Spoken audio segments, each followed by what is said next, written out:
Shalom saudara sekalian, kita akan kembali merenungkan kitab Ulangan. Kali ini kita sudah sampai pada pasal yang ke-7, ayat pertama hingga ayat yang ke-11. Ada peribahasa mengatakan, karena nila setitik rusak susu sebelangkah. Saya yakin kita pernah mendengar peribahasa itu, bukan? Nah, peribahasa ini mengingatkan pada kita untuk tidak menganggap remeh kesalahan-kesalahan kecil. Karena satu kesalahan kecil saja bisa membawa dampak kerusakan yang fatal.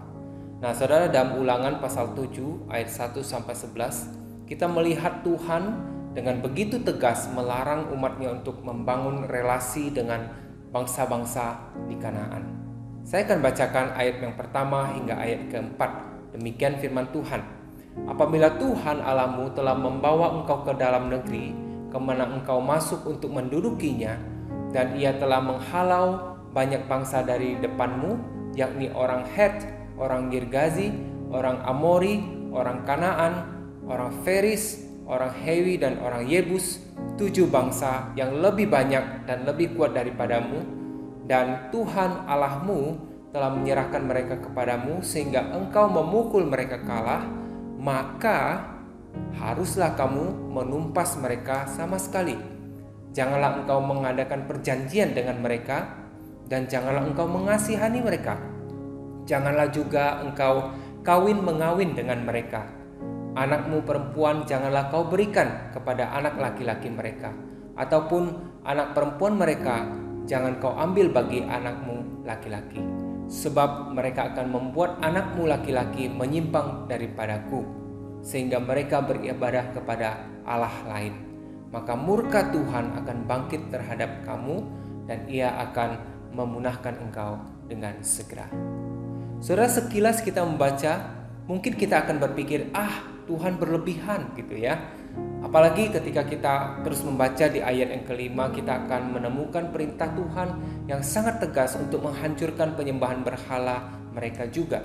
Namun saudara, jika kita menyelidiki lebih mendalam dan mengetahui seperti apa hidup dan penyembahan berhala dan moral dari bangsa-bangsa Kanaan ini, maka kita akan memahami maksud Tuhan, kenapa Tuhan memerintahkan Israel demikian tegas. Saudara, penyembahan berhala bangsa Kanaan telah menciptakan kebiasaan hidup yang sangat keji dan tidak bermoral. Mereka melakukan perzinahan sebagai ritual penyembahan mereka. Mereka mengorbankan bayi-bayi hasil perzinahan itu sebagai korban kepada para dewa mereka. Mereka menumpas musuh-musuh mereka dengan kejam untuk menciptakan rasa takut dan lain sebagainya.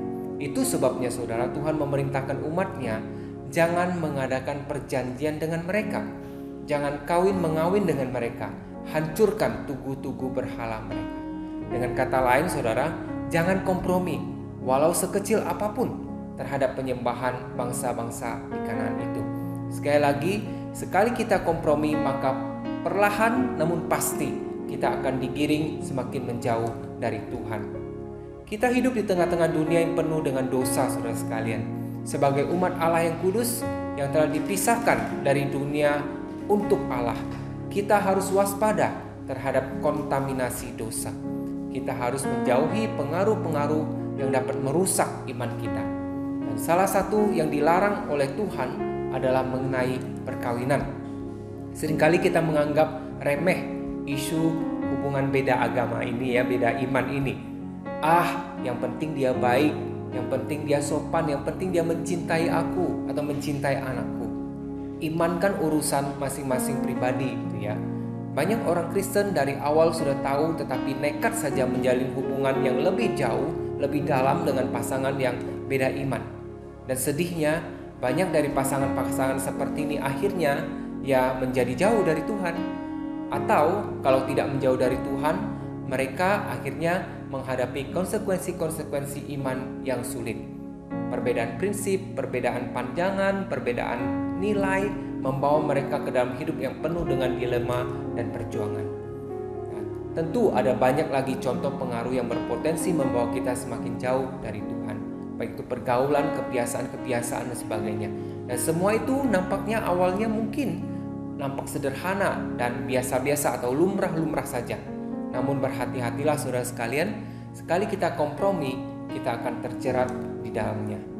Marilah kita belajar dari bangsa Israel, jangan mengulangi kegagalan mereka dalam mentaati perintah Tuhan ini. Mereka sudah diperingatkan, namun tetap lengah, tetap kompromi, dan tidak berpegang teguh pada iman mereka. Akhirnya mereka terpikat pada bangsa-bangsa yang tidak mengenal Allah itu, dan terseret dalam penyembahan berhala dan kehidupan yang bertentangan dengan Allah. Kiranya Tuhan menolong kita untuk jangan kendor, jangan kompromi.